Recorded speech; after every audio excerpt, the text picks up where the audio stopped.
And we are back. So I didn't really want to, make that other video super long. I just wanted to do those two videos in that one reaction here. Now, oh god. Let's watch this Mort Theory recap. In the build-up to the grand part 26 of my Mort Theory, today we are going to recap every single thing that has occurred to get us where we are now. The final connection segment. Yes, this is for new people who have no idea what I'm talking about. This is for old people who want a refresher. This is being posted in the vague name of Coherence Insanity. I want to get refreshed. We'll simply put parts 1 to 6, aka this compilation video, is sort of volume 1, where we cover Mort the Lemur from Madagascar.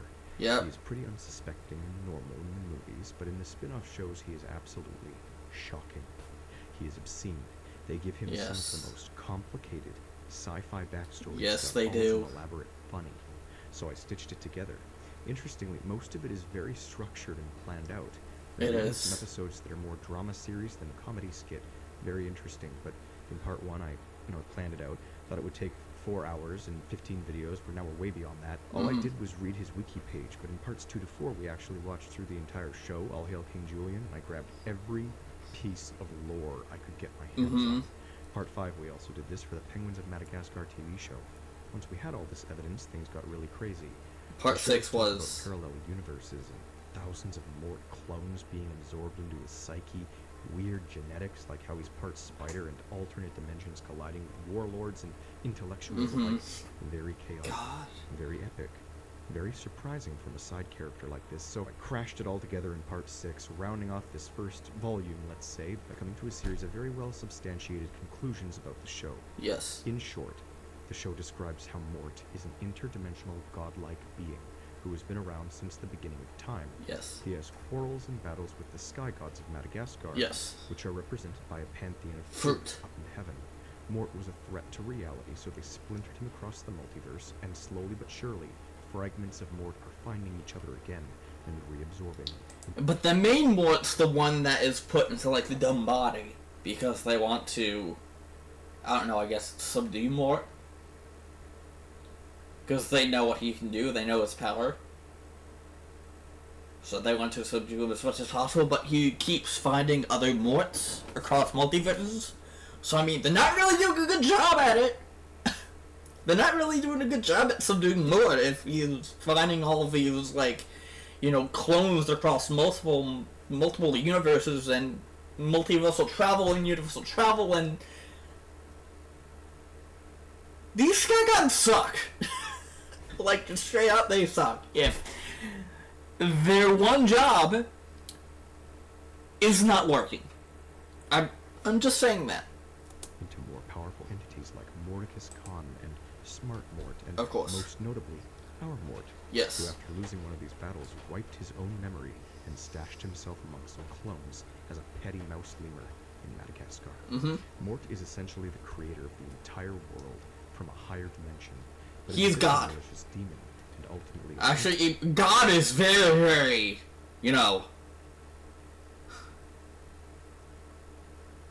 underreacting. It's very under-explaining what Mort is. Mort is way more than a god. To be death itself, the Grim Reaper. Yeah, he's the ultimate Reaper. Volume 1, I dragged in tons of older theories of mine into the playlist. Why?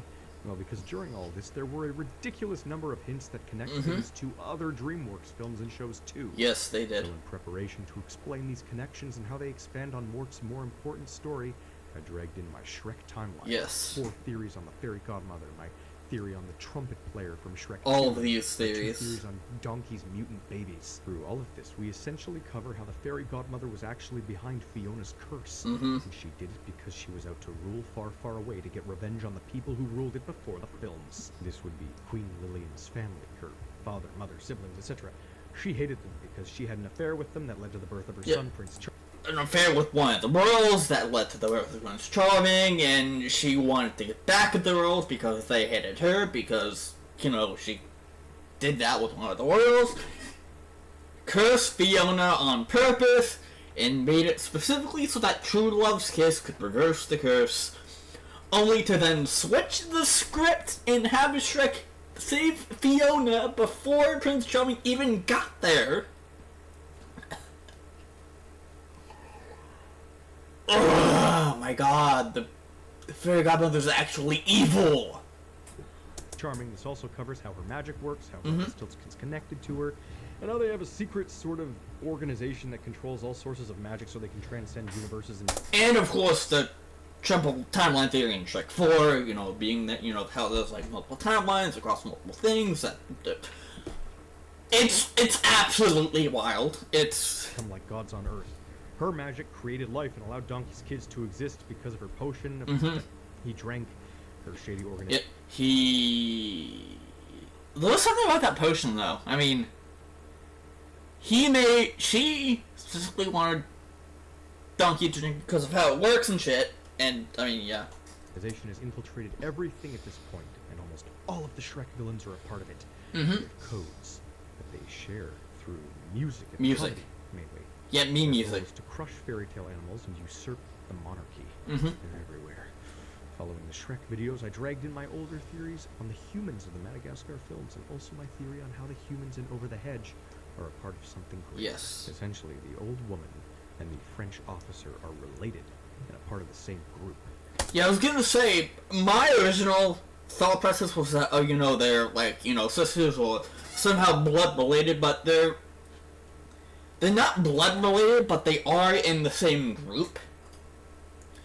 And, I kind of freaked out in that video because I thought that I got to that, you know, solution, or to that conclusion, but turns out that they're just part of the same group, and they want both the same thing.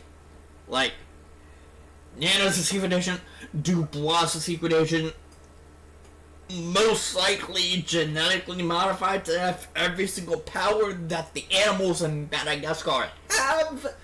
She's like superhuman, like not even human, maybe, quite possibly. Yeah. Same applies to the exterminator from Over the Hedge. This is all culminated in part 17 when I finally made it. Yeah, Dwayne LaFontaine is also part of this French thing where they're subduing animals. And tied all of it into Mort. See, I had reason to believe that the Fairy Godmother's organization was the same group as the one Nana Dubois and the Verminator were. Not only that. Wait, what? Trace it's the same group as the one. See, I had reason to believe that the Fairy Godmother's organization was the same group as the one Nana Dubois and the Verminator were a part of. Not only that, but traces of this group are found in almost every single DreamWorks film, and contains almost every single DreamWorks villain. The ultimate goal? Crush animal intelligence. That's the plot of almost all these films. Not only that, but the coded jokes and music aren't the only big link here.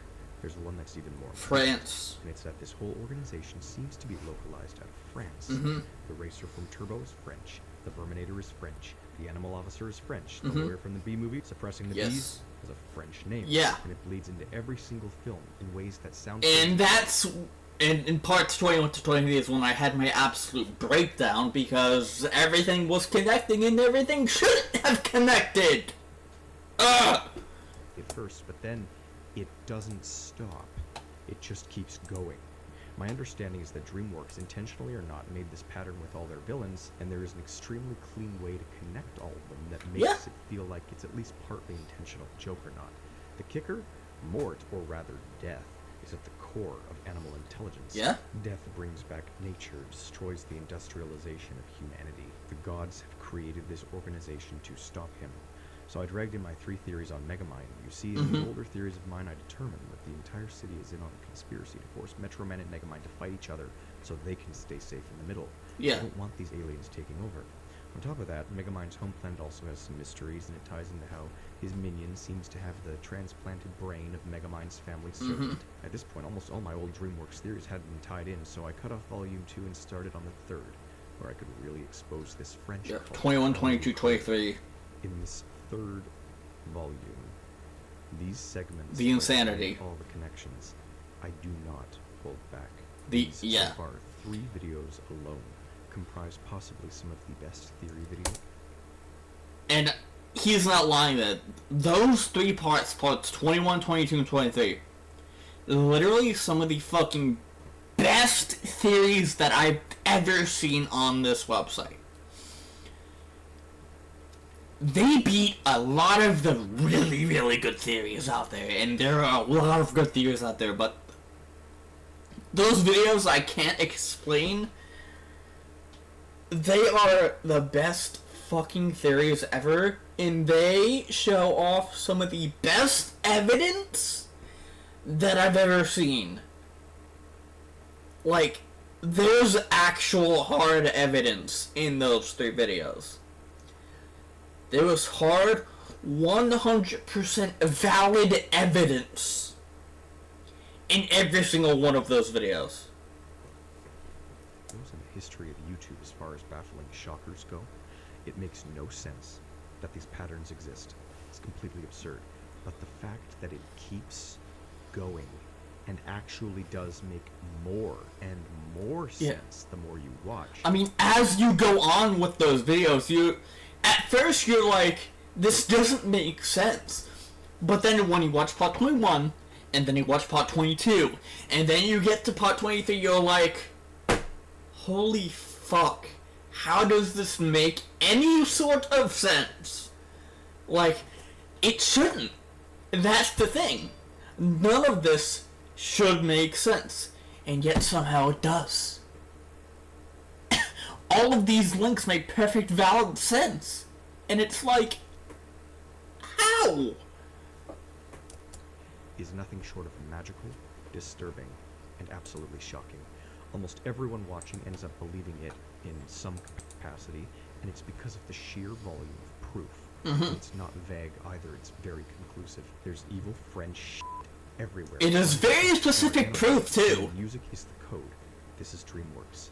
And more connections breed more and more answers as you realize Madagascar was colonized by France, Mm-hmm. the DreamWorks moon is the god itself, and the word Mort is literally French for death.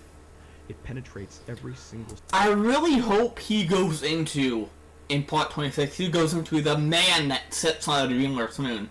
Because I have been thinking about that for the longest fucking time, and I'm convinced that the man in the moon from Rise of the Guardians is the DreamWorks guy that sits on the moon and casts his fishing line. What does that fishing line represent? We don't know. But all we know is that certain things happen to that guy, and it's like insane. It's insane. We see specific movies hone in on that guy right before the movie starts, including fucking Shark Tale. This one. In Shark Tale, we see that guy cast the line down, and we see a worm on that line. It's like, what the fuck? We even see the Penguins kick off that guy in one of the movies and take his place. I really hope that he goes in depth on that guy, because I want to fucking know what his deal is. Who is he? Who does he represent? And most importantly, do you call him the Man on the Moon? I need to know this.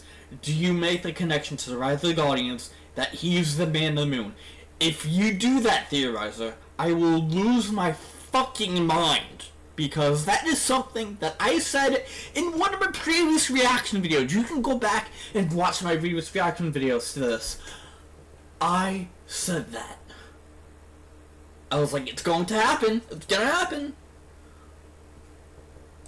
The story they've released, all on one massive shared world, one massive timeline of events, one massive epic tale that nobody has picked up on until me.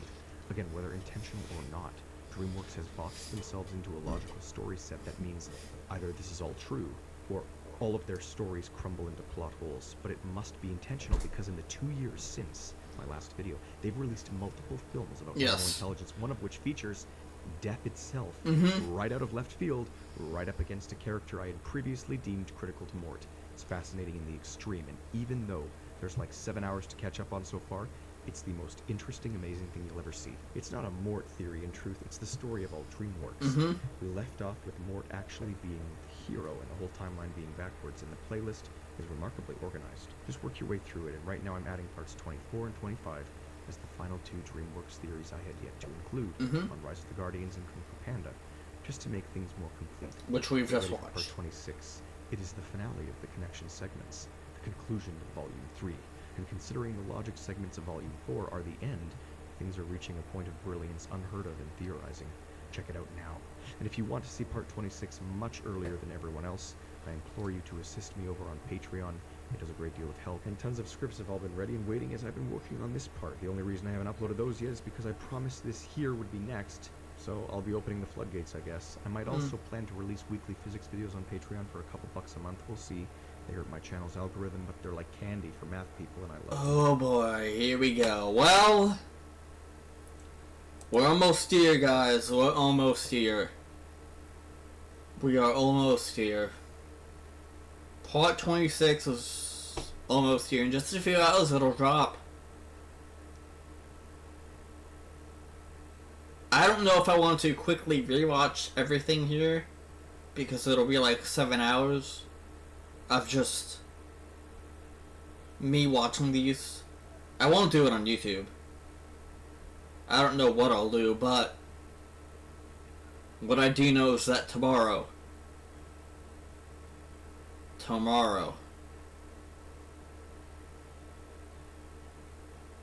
it's go time, and we watch part 26, the finale for the Theorizing Conclusion segment, and the finale of Volume 3. Oh boy. Let's go, dude.